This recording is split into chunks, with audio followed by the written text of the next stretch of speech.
Happy Sunday. Looks like we have some new Dune Imperium news. I was just relaxing, drinking some coffee, looking at Reddit, and then I saw this little bad boy hop up on my screen. It looks like we have a new Dune Imperium expansion. It's called Bloodlines. And they had a couple of pictures posted to the Reddit as well. Looks like we have a bunch of new stuff going on. We're going to dive into all of this in a second. We have some new leaders as well. They gave us some upscaled photos for. Additionally, they even now have a board game geek post for too. Dune Imperium Bloodlines. I guess it's supposed to come out in 2025, which is definitely later than I would have liked, but it's okay. So it's going to be for 1 to 4 players, of course, 60 to 120 minutes. Who knows if Direwolf actually put this stuff in or if it was just community put in, who knows. But let's take a look at the description real quick. The great houses of the Imperium live and die by their lineage. Plots unfold over generations as emperors build dynasties and the Bene Gesserit weave prophecy into reality.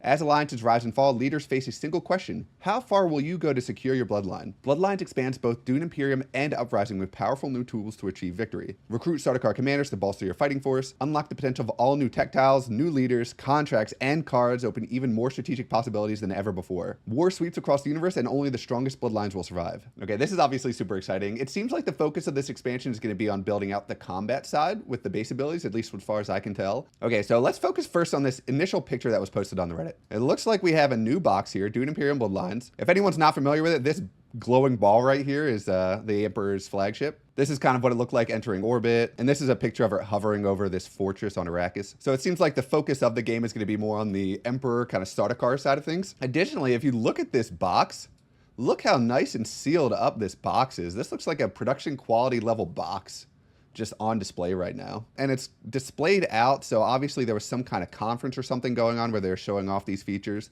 This looks like it's almost done. I know the post said 2025 on Board Game Geek, but I could see this being released a lot earlier, given the quality of everything. I will say it's kind of interesting they're choosing to release this for both base game Dune and Dune Imperium Uprising. I think it makes sense. It's going to encourage people to not only just buy Uprising, but it's also going to encourage people to buy the original expansion as well. And if they don't feel too limited by the design differences between both the games, it makes sense to come out with content that works with both of them. They have the same skeleton of mechanics that makes kind of making content for both of them pretty easy. I do wonder how they're going to balance stuff out, but we'll get to that in a little bit. I am really excited to see some expansion content for Uprising. It's such a strong base game. The bones are so good that I think anything they add on top of it is only going to add to the experience, but we'll see. Okay, so let's look at some upscaled versions of some of these pictures. Okay, first up we have Piter de Vries. They're with House Harkonnen, and their base ability is called Twisted Genius. At the start of the game, shuffle the Twisted Intrigue deck and place it face down near you. And at the start of each round, draw a Twisted Intrigue card. These count as intrigue cards and can be stolen. So this is a pretty sweet base ability, and it's very on brand with what Piter is. He's kind of this, he's a pretty evil, calculated character in the book, so the fact that he would have this twisted intrigue pile where I assume it's going to be focused on doing more, I don't know, take that kind of mean mechanics, if I had to guess. I think this is really on brand. And Piter is such a scheming character that the fact that they're getting more intrigue cards does kind of layer onto that mystique a little bit. At first, when I was looking at the box, I was like, oh, okay, these must be the intrigue cards they're talking about. But I actually don't think they are. It looks like these are going to be what's called navigation cards, and we'll get into what that means in a little bit. But if you look at this intrigue card right here, there's a little tiny picture of Piter. So I think the twisted intrigue cards are going to look very similar to the base game intrigue cards. One question I have, though, is are the backs of these intrigue cards going to be the same as the back of a regular intrigue card? I could definitely see it being where they have their own special art on the back, which if this is true, it would help people play around your intrigue cards a little bit better, especially depending on how big this twisted intrigue card deck is. Because if it's pretty small and people are aware of what the intrigue cards are for this deck, it limits the possible range of what that intrigue card could be, especially if they see that you've been holding on to one of your twisted intrigue cards for a long time. It'll just continue to narrow down the options as they see situations where you're not playing that card. Like, let's say a lot of the twisted intrigue cards are combat cards, for example, and only some of them are endgame or plot cards. If you get into a combat where you could have won if you played a combat intrigue card, that just knocked out a whole bunch of options, especially if there's different back art. I wouldn't be surprised if there wasn't different art on the back, just because they chose to put this little tiny picture of Piter here. And that Piter picture would be so that when you're sorting out these intrigue cards later, you can put that into the twisted intrigue card deck. So I think this is really cool design. I love the idea of different leaders getting their own little tokens, cards, anything to add some more asymmetric elements to the game is just going to be really fun. Especially a leader that's whole thing is just getting more intrigue cards and being hard to play against. I just love the design of that. Looking at the Signate Ring, it's called Harken unlocking an advisor, and it gets you 1 troop, but unfortunately you can't deploy these troops to the conflict this turn. So this ring ability sucks. Already at face value, it's a worse version of Shaddam's ring, which gives you a troop and a Solari, or lets you pay 3 Solari to get a bump with any faction. This can't deploy troops to the conflict this turn is a bigger deal than you might think initially, because if you think about a starting deck in Dune Imperium, you only have 1 other blue card, you have 2 other orange card accesses. So the fact that your starting ring, which has a green, blue, and orange access, can't deploy any troops to the combat, that means you only start with 1 blue card in your deck that can deploy troops, which can be a bigger deal than you think, because there's often situations where you want to limp 1 or 2 troops so you can get some nice combat rewards, especially if you're playing 4th and you know that you're guaranteed to get those rewards. The fact that your ring ability stops you from doing that, I think this ring could end up being trash more often than not, just because it's going to be very awkward to play around in your deck. The bonus troop is nice, of course, especially in Uprising, troops have more value. I think in base game Dune, this ring is going to be even worse because troops are easier to come by, and the blue spaces, I think, are a little bit more powerful in base game Dune. But overall, I think the power of this leader is obviously going to depend on how good this Twisted Intrigue deck is. If the Twisted Intrigue deck is insane, and they're getting one of those Intrigue cards every turn, Piter de Vries is also going to be really good. If the average strength isn't that good, then obviously Piter's not going to be very good. So I guess we'll have to wait and see on that one. Okay, next up we get to play as Duncan Idaho, which is really fun. Looks like they're going to be a level 1 complexity leader, which makes sense given what we're about to see. They are House Atreides. Their base ability is called Jinaz Swordmaster. The Swordmaster board space costs you 2 Solari less. This ability does seem strong. If you think about what the ability is actually doing, it's just a slightly different version of Duke Leto's ability from base game. He gets a 1 Solari discount on every green space, whereas Duncan Idaho is just going to get a 2 Solari discount on Swordmaster and not get the discount on the other ones, which is really good. Especially in base game, rushing Swordmaster is such a big strategy at this point that anything that lets you rush it faster, especially a 2 Solari discount, is going to have a huge impact on the game. In Uprising, rushing Swordmaster is definitely not as good, especially if you consider the fact that as Duncan Idaho, if you're rushing it and getting it first, you're paying 6 Solari, and everyone else at the table is going to end up paying 6 Solari as well, which kind of negates the ability a little bit. But I do think it's going to be strong in both games, just because getting an extra action in a worker placement game is always going to be good, especially depending on how strong your action cards are and how strong the board spaces are, because you just need to think about how strong getting an extra action is going to end up being. What do you actually get from that extra action? So I think the base ability is strong.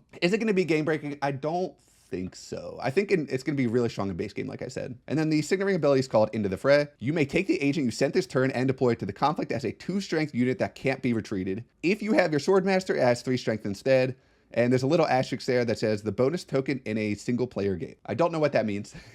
I don't think I've ever played single player, or if I did, I just played it 1 time so I could learn the rules before I started playing online. So the ring basically just acts as an extra 2 to 3 strength in combat whenever you play the ring, which can be good. And you also don't have to go to a combat space to get this agent in. It says you just get to send it in. So you could play your ring to a green spot and still send your agent in, which seems pretty good. Or you could send it to the shipping track, for example. So Duncan Idaho is going to be really good at limping in combat strength with that ring. I will say 2 to 3 strength in a combat doesn't seem super impactful, especially in base game where it's a lot easier to get a ton of troops in. In Uprising, I think it's going to be a little bit stronger just because troops are a little more highly valued in Uprising. But I think this ring ability is going to drop off drastically as the game moves on to the later and end game, as that 2 to 3 strength just gets diluted down by people having more resources to get more troops in. I think Duncan Idaho is going to be good. Anything that lets you get your Swordmaster early is going to be good at face value.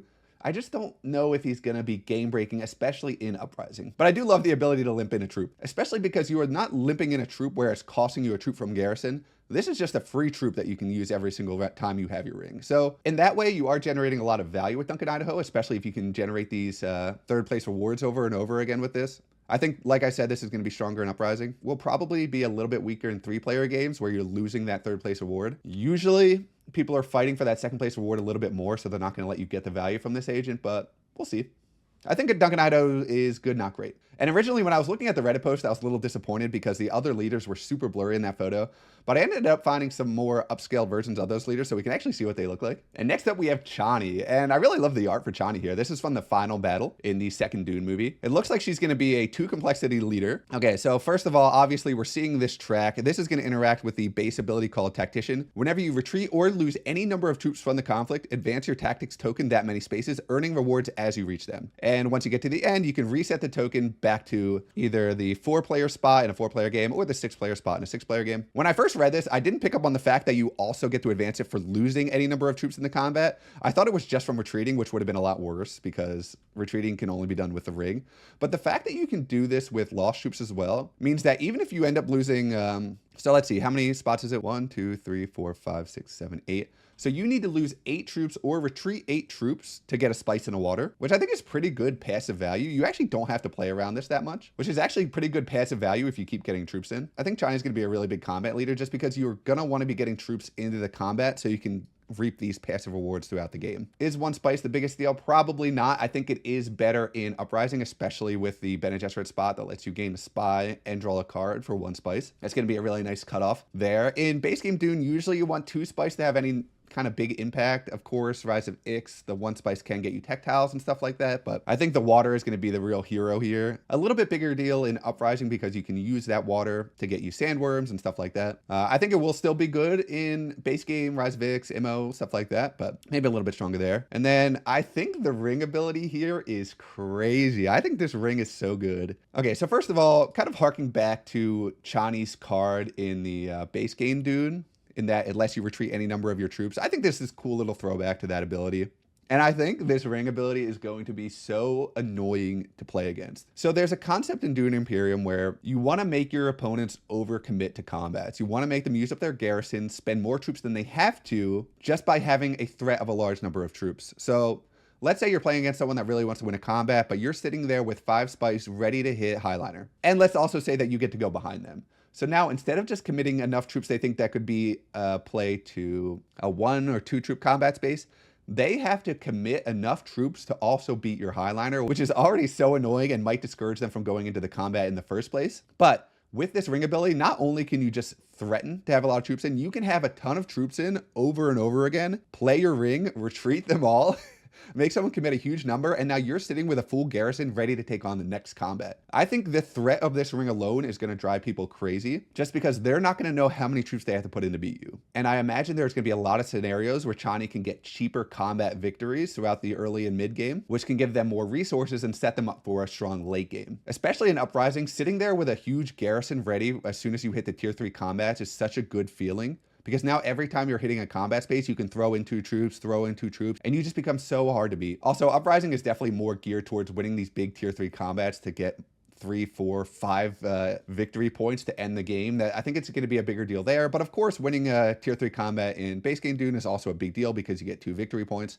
So I think this is probably going to be better in Uprising, where the troop value is a little bit higher and retreating their troops is going to be a bigger deal. But I think it's going to be good in both, just because it's going to be so annoying for people to play against. And then, obviously, if that was the only ability, the ring would be a little bit underwhelming, because I think it's the threat of this that's going to have a bigger impact than actually doing it a lot of the time. So this is an or ability. So you can either retreat any number of your troops, or if you have 2 influence with the Fremen, you can pay 1 water to draw 2 cards. And oh my god, is this ability strong. This ability is crazy. Card draw in this game is something that I've always overlooked as a player. Even if you look back at some of my older tier list videos, I think one I get clowned on the most for is putting Ilban as a pretty low tier leader, because I just didn't understand the impact of getting that extra card draw, especially when you go to Mentat. Being able to cycle through your deck, getting through those bad cards, not only does it allow you to get more persuasion so you can buy more expensive cards that give you stronger actions throughout the game, it lets you dig through your deck faster so you can find those strong cards and play them more frequently. Additionally, getting higher persuasion so you can buy Spice Must Flow points to get points in the end game. Drawing cards in Dune Imperium is so incredibly strong. And even with the price of paying 1 water for this ring ability, drawing 2 cards is crazy, crazy good. Research Station, paying 2 water to draw 2 cards, and of course you do also get 2 troops if you go there with just the board space, but getting this from a ring, drawing 2 cards with a water is crazy good value. I think 95% of the time, if you're playing this ring and you have 2 influence with the Fremen, you're gonna be using it to draw the 2 cards. It's just so incredibly good. And it's kind of an interesting mechanic as well, because if we're saying that Chani's gonna be a good combat leader, the fact that she's gonna need to spend water to draw cards is water that you're not gonna be able to spend on worms. It's water you're not going to be able to spend on collecting spice so you can get more troops. So I think there is going to be an interesting dynamic there, but the inherent value of being able to draw 2 cards with a water is just crazy. And I think this will also help morph Chani into just being a combat leader, into being a really flexible all-around leader, where maybe you have multiple other combat leaders in the game, Now you just need to focus on getting your 2 influence with the Fremen, drawing a bunch of cards, playing the faction access, Spice Must Flow game, and you can just finish out a game quickly that way too. I think Chani is going to be incredibly strong, really flexible leader, and I'm excited to see how she plays once the expansion actually comes out. Okay, next up we have Esar Tuk. They are a 1 difficulty leader, so going to be pretty simple to play. Their base ability is called 2x each. Whenever you send an agent to 2x each, you gain 1 Solari. And they have a little asterisk there. If a teammate goes there in a 6-player game, you also get 1 Solari. And the other side of that is whenever an opponent sends a intrigue card there, you get 1 intrigue card. So at the surface level there, this base ability is really going to depend on what the 2x siege spot is. I have no idea what it could be. I don't think it's going to replace Siege Tabor just because Siege Tabor is such a strong spot in Dune Imperium Uprising. And it's critical for that entire gameplay loop of getting your worms and everything like that. So I don't think it's going to be a replace spot. It might just be an extra spot on the board. I wouldn't be surprised if it is. And it kind of plays along with the fact that Esar Tuk is a spice smuggler in the books.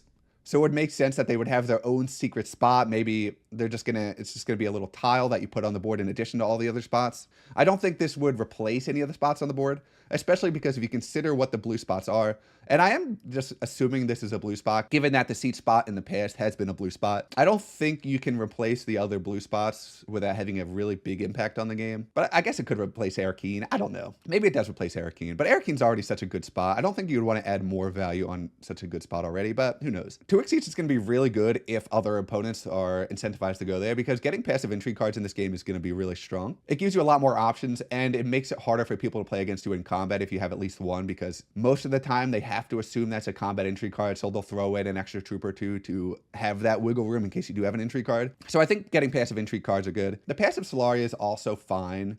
I don't think it's going to be a huge impact. Of course, rushing Swordmaster is a really big deal in base game Dune. But if you think about it, there are leaders that have Solari discounts in Dune that are stronger than this, like Duke Leto, like Ilban, who gets a Solari from their ring. Amber Matuli gets a Solari for her ring as well. So if the 2x seat spot is good and you're incentivized to keep going there to get Solari and you're not going out of your way to get there, I think this will be a good ability. But if the spot's not good, obviously a lot of the strength of this leader is going to depend on how good 2x each is. And then their ring is called Smuggle Spice. Place 1 bonus spice on 2x each, or take 1 bonus spice from a maker board space. This ring doesn't feel super impactful to me looking at it. I think it's going to be a lot stronger in Uprising than base game Dune. In base game Dune, we already have a leader that gets 1 bonus spice from their ring, and they're really not that good. It's our Earl Memnon. They're not a very good leader, so I don't expect this ring ability to be that impactful in base Dune. In Uprising, Spice is more valuable, so I think this will be a stronger Signet Ring ability in Uprising. The placing 1 bonus spice on 2x Siege,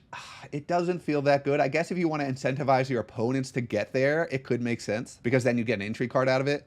But then, if you think about it, you're taking a roundabout way to incentivize your opponents to get there. You're effectively paying 1 spice, because you could have taken that 1 bonus spice from the maker board space and just put it into your supply.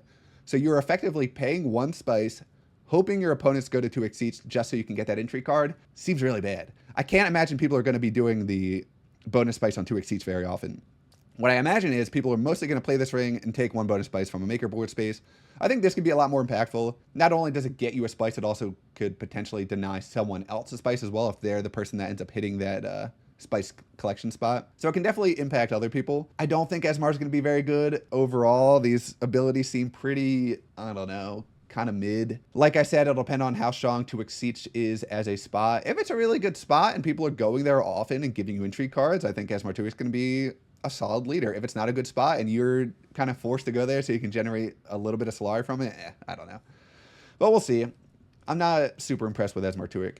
Okay, so next up we have Steersman Yakun. I'm sure I'm saying that wrong.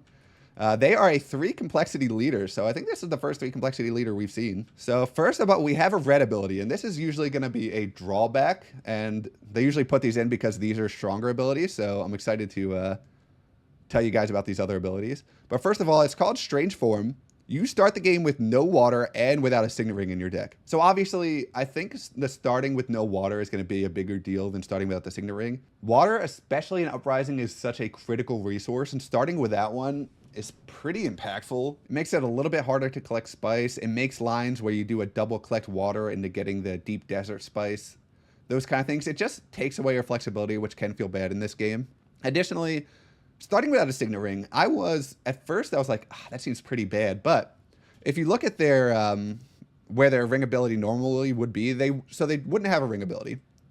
So what you are losing is a blank card with a green, blue, or orange access, which actually I think could be a benefit. If you think about it, they're starting with a 9-card deck, so they get to start out with a free trash. And sure, they're losing a flexible card, but there are a lot of these kind of flexible cards that have multiple accesses in the Imperium row anyway, so I think losing out on a card that doesn't have faction access is going to be a pretty good upside more often.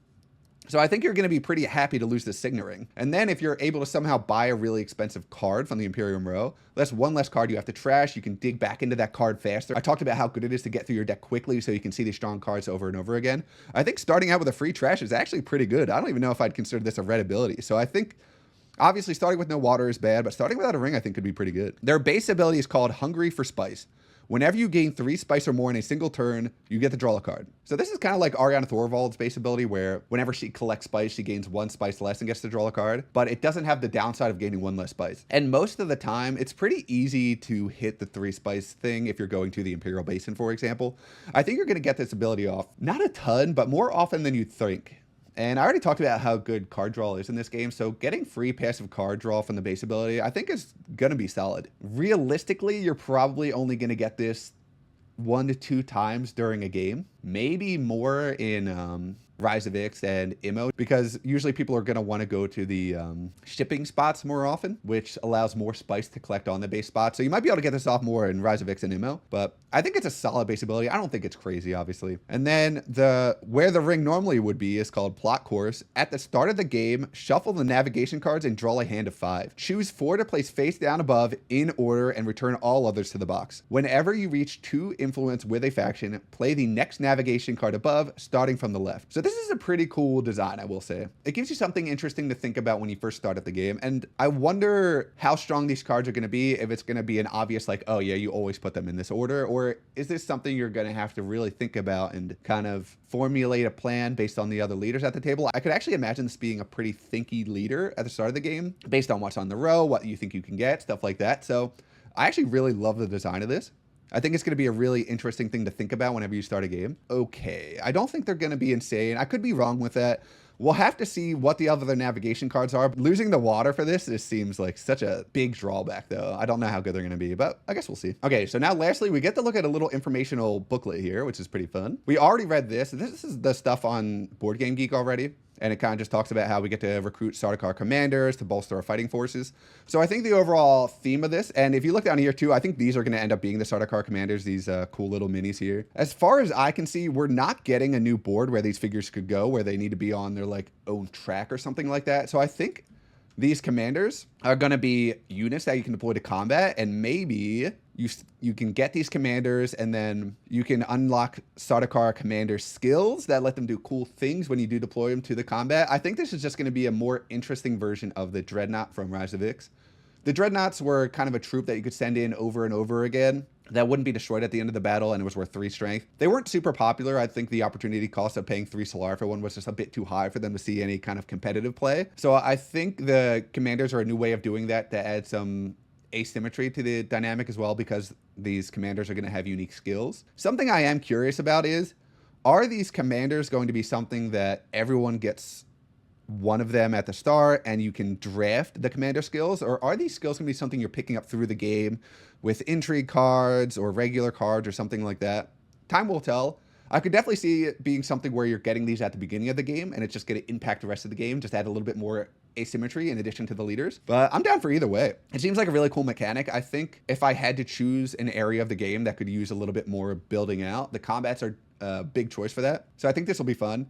Something that worries me a little bit is, depending on how strong these commander skills are, especially in Uprising, who wins the game can really come down to who wins the final big tier 3 combat that can give you 3, 4, 5 points in some scenarios. If you end up getting a commander with a commander skill that's considered more broken than some of the other ones, maybe that's just going to be disgusting. But you know what? Now that I'm thinking about it, I gave all this conversation how I think these are the navigation cards. Maybe these are the commander skills. You know what?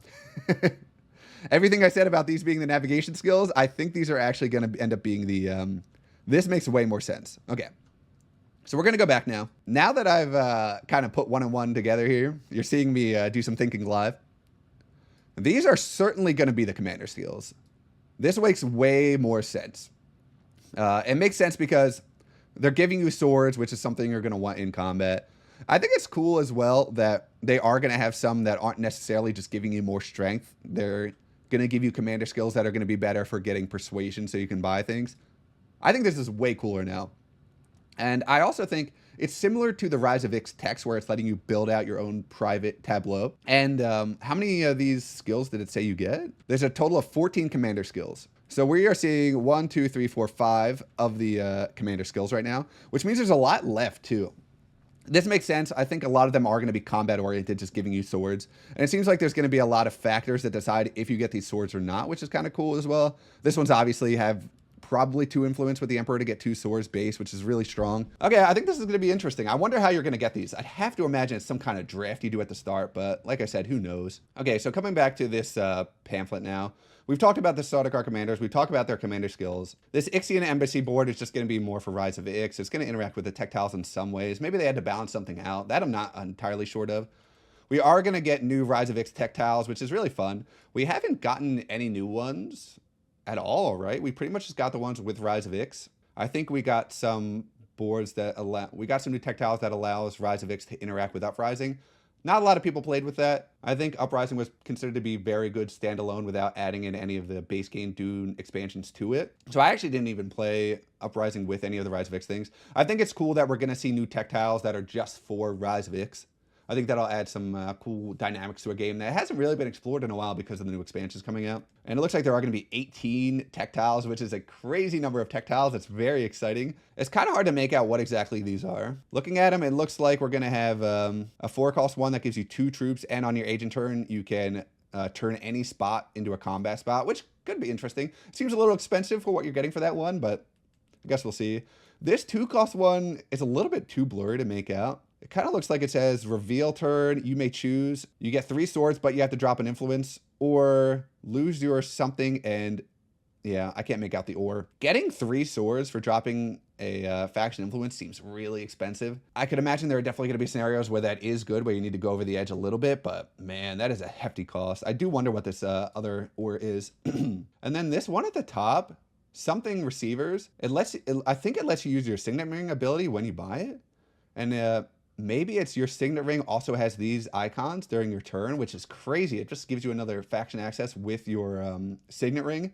And if you think about leaders like Duke Leto that gets faction influence when they play the ring, this just turns that into a double bump card now, which is crazy good. I'm pretty excited to see what all the new contracts are. There's going to be a ton of content to dive into this one. Looks like we're getting a ton of new cards, 86 new cards. This does include the navigation cards, so I wonder how many of those are going to be chunked out by that, but I'm always down for new cards. One of the things I'm most excited for, 9 new leaders is crazy. I think one of the big critiques people had about these games is that it doesn't seem like there have been enough new leaders added in. I know when Immortality was announced, people were disappointed that new leaders weren't being added just because it does add so much asymmetry having different leaders in the game. And then Uprising had fewer leaders than I think people were expecting as well. So the fact that we're getting 9 new ones that I'd imagine work with both. It might be one of those scenarios where some of them work with one, some of them work with the other. I don't think so based on the text I've seen on the leaders we looked at so far. None of them had a little icon that says like Uprising or Ix or something like that.